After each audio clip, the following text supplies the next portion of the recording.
Hello good people. Hi guys, welcome back to this channel. Thank you so much for being here once again.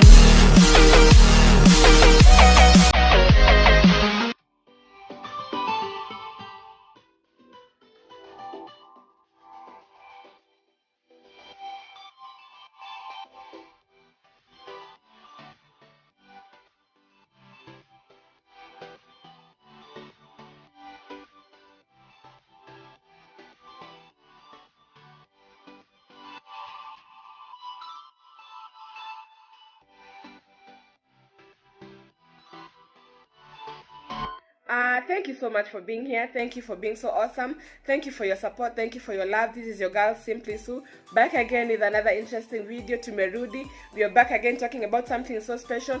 Please guys, continue subscribing to my channel, continue supporting me, continue liking my channel. So marriage is a good place to be, a place that we are supposed to enjoy, a place that you're supposed to enjoy every step of the way.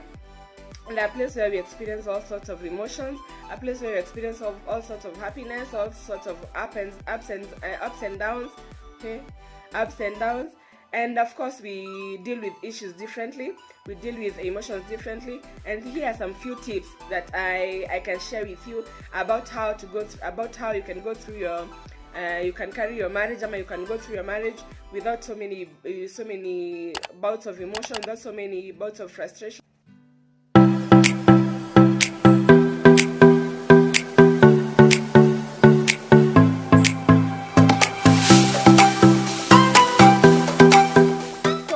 The first tip I'm going to share with you is you're not supposed to lose yourself. Never at any point in your life allow yourself to lose yourself. The way you are as a girl, of course there are some things you will change, there are some things that will change automatically, but usikubali kubadilika totally. Usikubali to enter the marriage and leave your life behind. Continue living your life. It is not slavery, it is not a jail, it is not somewhere that you're supposed to hide your feelings, you're supposed to hide your emotions. Be in a marriage that you feel free, that you feel you can do this today, tomorrow, and the day after without pretending on time. Don't allow your marriage to be like a slavery to you. Don't allow your marriage to be like a baggage to you. It's something that is supposed to make you happy anyway, not supposed to bring you down. So let every time you're thinking about your marriage, be a positive, that whatever you're thinking about your marriage is a positive vibe. It is not something that you can't even talk about. It's not something that you're not bragging to be in as if you were pushed. Kila mtu aishi the way you were living before. Of course there are some things you will change, but definitely don't lose yourself. Take care of yourself. Wear those nice clothes.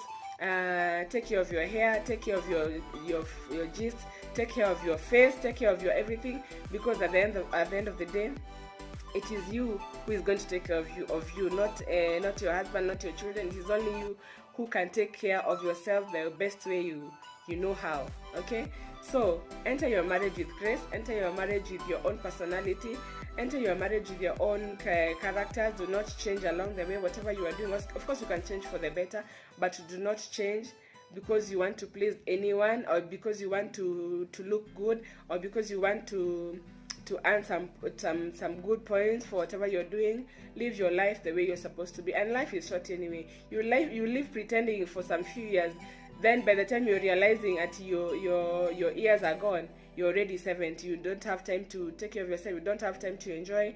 So if you want to go for coffee dates, go for outings. Okay, and the second tip I'd like to share with you is that your spouse will not change just because you are married to him and you're married to her. Do not expect a lot of change. Do not expect a lot of let your expectations not be so high. Just accept whatever that comes with dignity, because people are different and people have been raised differently. Kila mtu amelelewa kivyake, kila mtu amelelewa na amelewa ni kulelewa ama ni kulewa. Kila mtu amelewa na a different character from you. Of course you are born from different families, and can guide him or her to change into your desires, but not by force. There's some ways you can use to make him know that whatever you're doing is maybe not making me happy. You could do it this way, you could do it in some other type of way, but definitely it's not mandatory that he's going to change. Like for example, there are those people who are so neat, they're so collected, they don't leave things behind them, they make sure everything is in place. There are those people, the ones with OCD, they want everything perfect, they want their house clean, they want their everything collected, they want their house clean before they go to sleep, they want their house in order before they all go out. But there are some others who don't care. They don't really care. Now, if you're living with a person who doesn't care, and you're the other person who wants everything in order, of course there are going to be issues, there are going to be problems.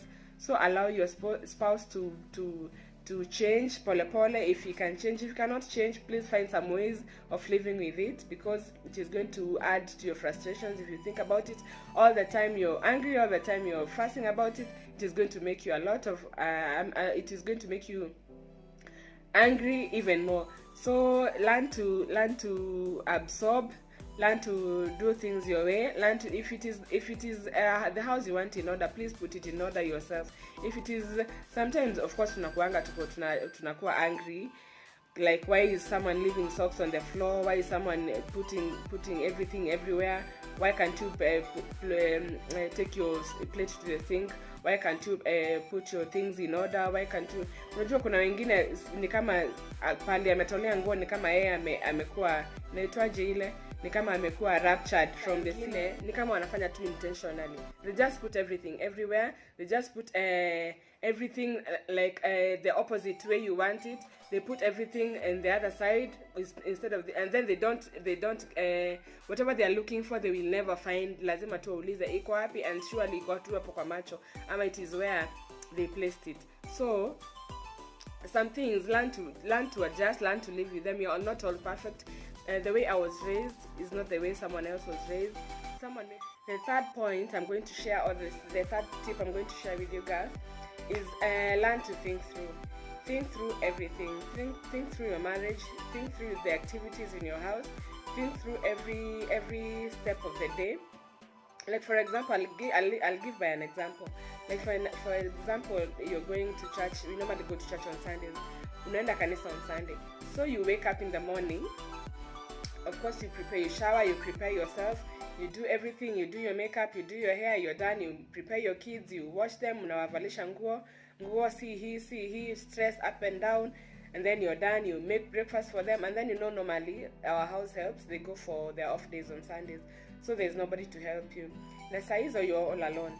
Then all of a sudden, after you're all done with all that, to maybe touch up, or maybe to carry baby clothes for changing her later. Then hubby wakes up, and all of a sudden in 10 minutes, 15 minutes, he's done. Amemaliza, amekunywa breakfast, and all of a sudden there's nothing else you can do. You cannot carry anything you'd forgotten to do. You cannot do anything you'd forgotten to do. You cannot carry anything ulikuwa umesahau. Sasa ni kutoka. Sasa umetuchelewesha, hiyo masaa ni mbaya. Mpaka unashindwa at least hata nimejaribu. From I don't know what time I woke up early, I've been up and down. Then all of a sudden I cannot even put on my own shoes, I cannot even apply lipstick, I cannot even carry my handbag. Everything now it mimi umetuweka sana sasa. You see, so think through. Try maybe to wake up maybe an hour later in the morning, maybe try to wake up an hour earlier in the morning, an extra hour earlier in the morning, do your thing, whatever. If you wake up at 8, please wake up at 7. Do your things now pole pole, because now you have an extra hour. Do your things pole pole without kuwa na stress. Make sure you finish everything on time, especially finish on yourself first. So sasa if it is you doing something on yourself, saizo ndo mnachelewa, but if it is something you're doing for him, hauchelewi. But kama ni kitu yako umesahau, ama ni shoes, you've realized maybe you don't want that shoe, want to change, sasa saa hiyo umewachelewesha, you can't even change your shoes. So think through, wake up an hour earlier, and do things smoothly, because now you have an extra hour, and first finish on yourself, finish everything on time. So ikibaki, when you're done at maybe end amebaki there, you'll have even an easy time, because definitely they you cannot change anything about that. Somehow you'll be always making people late, you'll be always going out with one shoe, you'll be going without your phone, leaving your phone behind, just because everybody is finished and you're not finished, and you're the one who prepared them. Anything through, like for example, you maybe umetoka mahali jioni, maybe you had a function through the day, umetoka mahali maybe kwa wedding, mmekula buffet, mmekunywa, yani mko full, yani in your head you're imagining everybody is okay, everybody is full. Hey, mpaka unauliza mnakula juu sasa mimi siendi kupika, mpaka you want to serve them again, ndio kila mtu aende nyumbani kama ako sorted, kila mtu anashiba, even the kids are fine, even your husband is fine, hata wewe umeshiba. The moment you enter your house and you just take a shower, hata before you take shower, ndio hiyo swali, kuna kuliwa, uko ni kulale okay, yani tunakula mpaka unashindwa guy, tumekula tu saa hii and we thought you are all fine. Sasa hizo hata ujue hauna anything ndio mmekuja, there's nothing you've prepared, there's nothing you had in mind that you're cooking. If it is anything in your freezer, it is still frozen. So maybe it is 9 o'clock at night, now ni sasa ni kuanza kupika.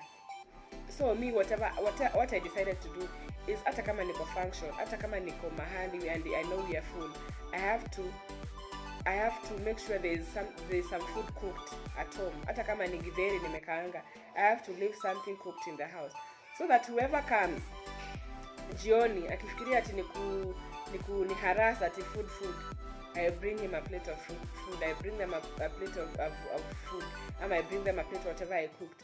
That way I don't have stress. Hata mtu asipokula huko kwa function ama akule, I know there's something at home. Hata iko kwa yani nilipika tu iko kwa moto, kwa sufuria nilizima tu gas.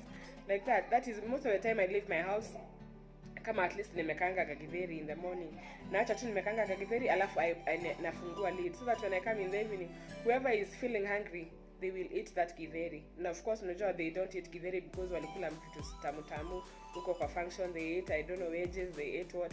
Sasa ukiambia mtu nani anataka food, mmepika nini iko githeri, I'm okay. That time nobody wants food when there is food, but when there is no food, everybody wants food. So just think through, leave something in the pot when you're leaving for a function.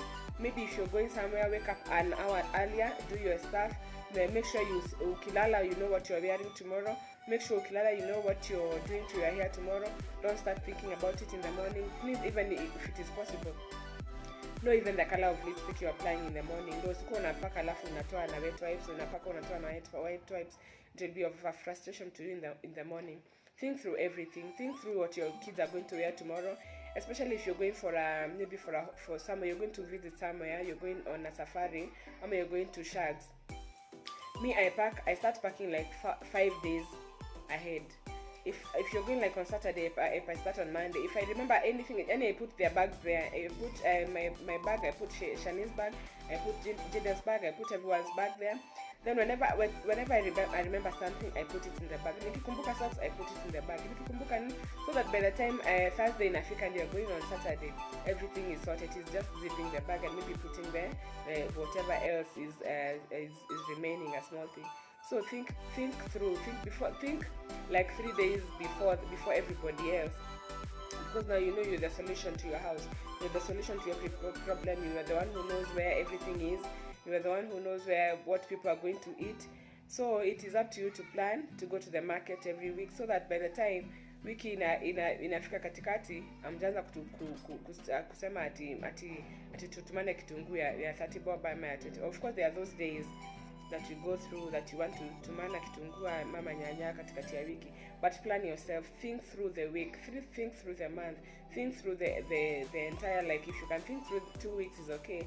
Cook a lot of githeri, put in the freezer. Cook a lot of metungo is boiled maize, put in the freezer. Cook, you can even cook kuchemsha githeri, then you kaanga, then you put in the freezer, so that kama umekuja usiku and you're late, you're feeling tired, you just remove and warm. You see, so there's no stress. Think through everything. If you're going somewhere, you know you're going for a chama and you know you're going to be late, cook something, put in the fridge, so that when you come, in case you are tired, you won't cook. But if you come early, it's okay, you will still cook. But food will always be wanted in your house, so please make sure there is food everywhere. There's cooked food, there's githeri. Yani hata kukua kubaya, githeri ya kila mtu atakaanga na akula, si lazima ati watu wakula. You can eat githeri today, tomorrow, as long as it is food. Okay, so think through everything. Think through your life. Think through your every step of your day. Think through your morning to evening. Like ila swali tuna dread ni ati when your house help asks ati Mama Jaden tunapika, then you don't know what to cook, you have no idea. Please have a plan. Have a plan of what is going to be cooked tomorrow, the whole day. Today before you sleep, have a plan of what is going to be eaten tomorrow from morning, lunchtime, even. Think through everything, and your life will be a lot much easier. Your life will be much easier. Okay. Sasa hiyo kizungu mitabidi mwizoe juu nyahuru nayo. Okay, so I want to share with you now those are three points. I want to share with you the fourth point. The fourth point is like now the third point that you've already shared. The fourth point is it is your home. It is you to take charge. It is you to know what people are going to eat. It is you to know what people are going to shower with. It is you to know what people are going to wear. So it is you to know everything. It is you to know your kids kama diapers imeisha. It is you to know if your girl's hair is messy. It is you to know if your baby carried enough snacks to school. It is you to take charge of everything. Like there's something I always do that I don't regret doing. Like I cannot, if I'm in the house, which normally I am in the morning, I make sure I prepare my babies for school. I prepare them for school myself. Because you do not want a scenario where because your house help ndio sasa wewe umelala, your house help is the one making breakfast for your children. Your house help is the one, of course they are good, they are helpers. Your house help is the one making breakfast. Your house help is the one anaosha nguo. Your house help bado ataosha vyombo. At least I try to take charge of your baby's morning. Yani be the first person that is dealing with your baby in the morning, rather than allowing yourself to relax and let your house help take charge of everything. Of course they are human, they cannot do all of that. If you're around, at least help. So me, I normally try as much as possible to prepare my babies to school. I wake up earlier. In fact, I wake up the same time with my house help. We've already shared what we are doing. Yeah, najua akiamka what she does. I know when I wake up I have to wake my baby. I want to be the first person my son sees in the morning. I want to be the person who sees how he wakes up in the morning. I want to be the one who knows ile nguo amevaa kama iko imeraruka ama iko, because I'm telling you, your babies will go kama socks ziko upside down. Your babies will go kama shati haina buttons, and you're there sleeping and thinking your house help. Of course they are nice house helps, but kuna take charge of your home, take charge of your every activity, take charge of your children, take charge of everything, take charge of them. Let them see you, let them see you the first thing in the morning. Be the first person they see when they wake up in the morning, because that way you'll make sure your baby is going to school in order. He is carried whatever he's supposed to carry. He is going to school ameoga. Sometimes you will imagine that your baby will showers every morning, but anaoga tu hata haoki, anavaa tu. Take charge. And you know, sometimes if you allow, even sometimes you allow boys to take care of yourselves. Utapata boys are boys. Sorry.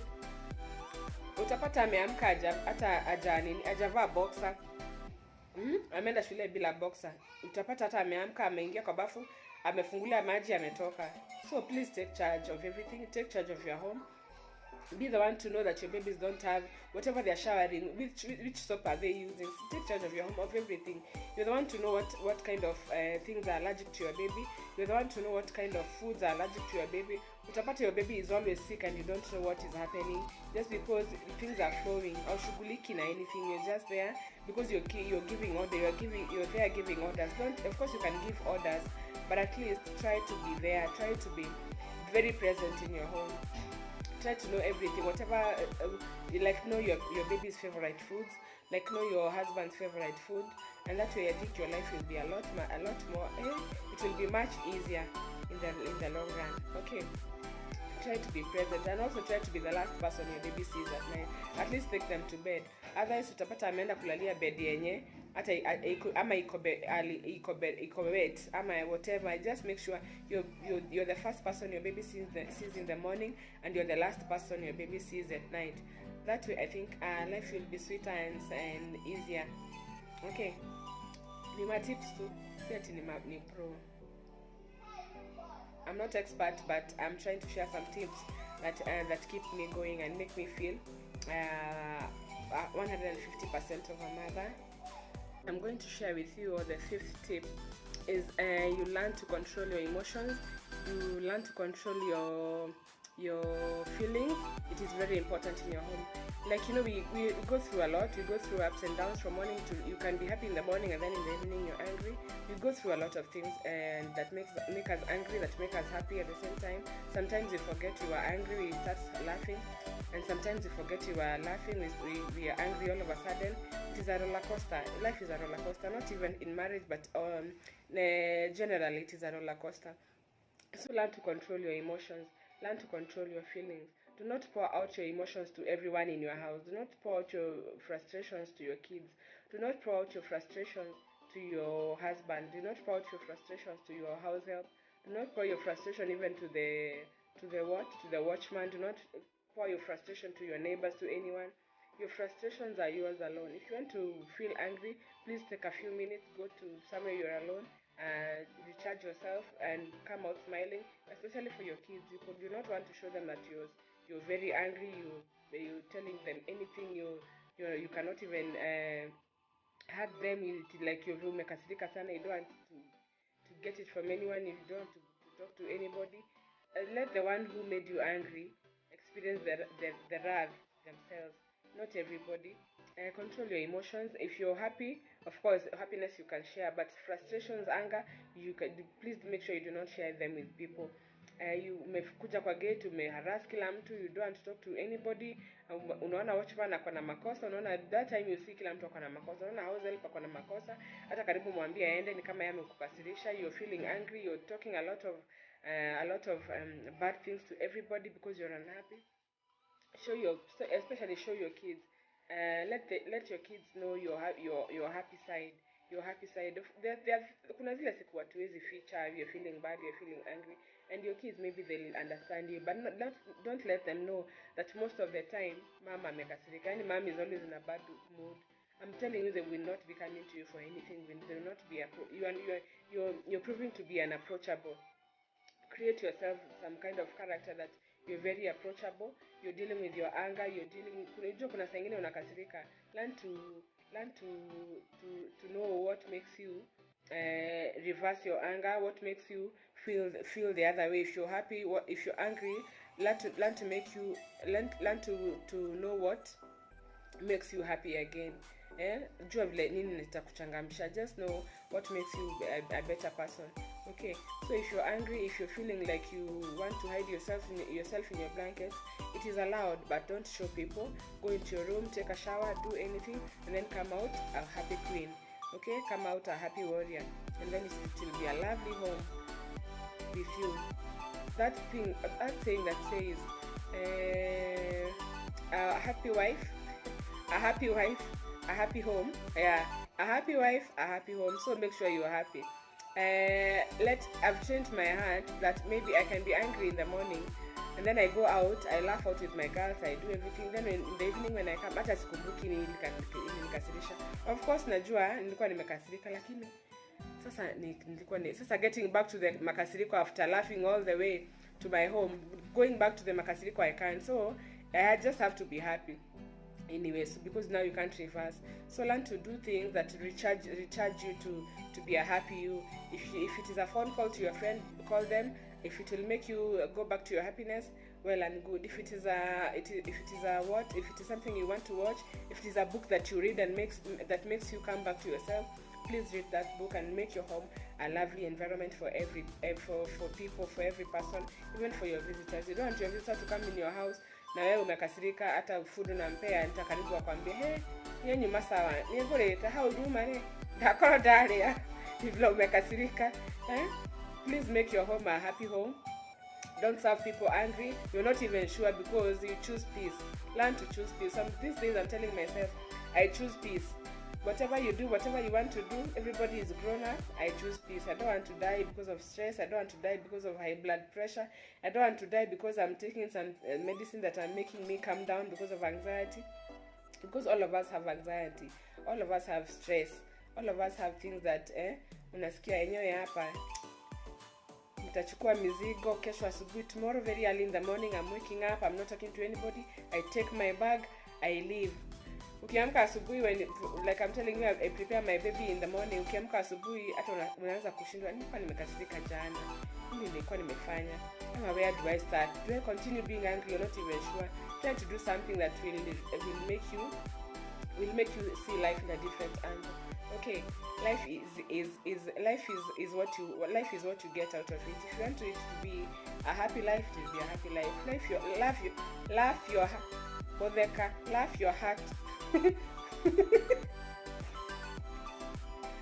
Laugh your heart out. It's going to be an awesome journey. Do not allow yourself to shrink in sorrow. Okay. Yeah. Control your emotions. Leave you with your nani vizuri. Kama ni kuenda wacha aende. Mkiwachana yani bado she still calls you because amkuachana na ubaya. Of course kuna wale hata mmeachana tu vibaya, but of course there are those that wakikukumbuka they want to come back because you left. There's nothing anaweza sema Mama Jaden alimfanyia. Hakuna kitu anaweza simama seme alinikosea. In any way ni yeye alinikosea. So they are regretting. Live a life where no one will come and tell you you did this to me. Of course you can't be perfect, but live a life babe. Live a life yenye haina madhagozanio mingi. Okay, live an easy life. Love to live and laugh. Okay, it is good. It's a good life. Do not allow yourself to shrink in emotion, to shrink in anger, to shrink. You can cry. It is good to cry because you feel a lot better. Okay, you feel much better after crying. Okay, I'm going to share with you the 6th point, which is almost the same as the 5th point. Please mind your language. Mind the language in your home. Mind the words you're using to your kids, to your husband, to your everybody around you. Mind your language. Learn to talk nicely. Learn to talk motivating words. Learn to talk encouraging words to your children. Do not put them down. Do not tell them bad words. Unajua zile words kwa tunaambiwa na wale walimu wa high school. Wale hata si wa high school, wa primary, wale walimu walikuwa wanakuambia you will be nothing in life. There is no future. Your parent angenunua ng'ombe badala ya kukupeleka shule. Don't be that kind of person who talks bad things, who brings people down. Even your friends, do not bring your friend down. If your friend is going through something, do not allow yourself to talk something that you will regret you said. Do not allow yourself to lead your friend to a bad decision just because you're selfish. Mind your language. Mind the things that you're telling people. Mind the things that you're telling the person that you're calling your family. Mind the things that you're telling the person that you're calling your husband. Mind the things that you're telling the person that you're calling your child. That is your child, and you know words cannot be erased. Whatever you say to, whatever you do may be forgotten somehow, but whatever you say to a person may not be forgotten. Like I know we have not forgotten the things that you were told by those bad people. If there is an aunt who said something that really hurt you, you never forget. I don't know why we don't forget words, but they forget actions. Any ones are hard to forget. You can't forget something that maybe your friend told you and you're wondering Up to now you still wonder kwa nini aliniambia hivyo. Up to now, and maybe it is 20 years ago, but up to now you're wondering, lakini kwa nini huyu msichana aliniambia hivyo? Kwani alikuwa amenibebaje? And then now if you already mlikuwa mshamend ways, hiyo anga inarudi. Ukimwona tu unasema na nitamuuliza huyu, sijai malizana na yeye. But anyway, don't tell people words that you will never forget 20 years to come. Words cannot be forgotten. Measure your words. Tell people good words. Tell people happy words. Tell people nice things. Hata kama you're angry, do not say a word that will not make you happy. You will not want someone to tell you. Do not tell someone something that you not want your baby to be told by someone else, because the world is what?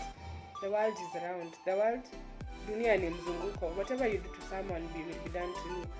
Whatever you do to someone, itakupata tu. Italipiwa tu huku. You understand? So don't do or say bad things to people. If maybe your friend is going through something and they really want to quit and they really want to give up, try to uplift that friend. Don't be that friend who tells people, hey, akakufanya, hey, kama ni mimi, wacha nikwambie Judy, hebu chukua bag, utoke huko kwako. Don't be that kind of person. Try to think on the other side. Try to think, what would you want to be told at that position? Don't try to destroy people's houses. Don't try to be too nosy to just tell people bad things about other people. Just mind your language, mind your words. It is very important even for yourself, because now you will stand innocent at whatever case that is there. You will stand innocent. Nobody will come to you and tell you ati uliniambia ama nilisikia ati Jokia aliniambia ulisema. Unajua hizo stories za madem people. It is very important. Encourage your children, encourage your husband, even when sometimes things are fake. Don't be an encourager. Don't be the one who pushes people down when they are going through a bad situation. It may be financially, emotionally. We all go through things, but you want that person who tells you it's gonna be fine, it's gonna be okay. My dad is not feeling well, it's gonna be okay, it's gonna be fine, I'm praying with you. Be a motivator, things like those. Be an encourager. And then at the end of the day, it is only you who can make your life a happy life. Happiness is a choice. I always say happiness is your choice. Laugh as much as you can. Allow yourself not to cry too much. I know we can cry all the time, but allow yourself to be happy 99% of the time. At least 1% you can cry, but 99% of the time, look for something that will make you happy. It is your own life, your own life for you alone, not anybody's life. Live a free life. Live an anxious-free life. Take yourself for a treat. Do yourself a favor. Take yourself for a spa treatment. Take yourself for a walk. Please relax. It is never that serious. Also, do not be harsh on yourself. Treat yourself like a queen. You are a queen. Live in your marriage the best way you can with the help of God, and pray about your marriage. Whatever problem that you're going through, pray about it. Even before you share with anyone, pray about it. It is going to be fine. Otherwise, let us live happy marriages. Watu waache kukufa na stress. Don't allow yourself to be sick. Don't allow yourself to be frustrated alone. Don't allow yourself to be the things that you cannot be. You cannot be. Of course, we say we are superwomen, we are queen bees, but we know we cannot do everything. We are not superwomen at kabisa. There's those things that really bring us down. Don't allow yourself to prove a point to anyone. Just do you, be yourself. Hiyo ingine wachia Mungu. Okay, and then God will bless your marriage, God will bless your children, God will bless your husband, and let us learn to live kama tumependana. It is going to be well. Thank you guys for being here. Thank you for being so wonderful. Thank you for listening in. Thank you for being so awesome. I've really enjoyed talking about. I know it is my second video. It is my first video doing like a chat. I am so excited. Please subscribe to my channel. Let people subscribe. Let your friends share to other friends, and let everything go as God plans. Thank you for being here. You're lovely people. You are awesome people. God bless you so much. Nambarikiwe sana sana. It's your girl Simply Sue. Bye.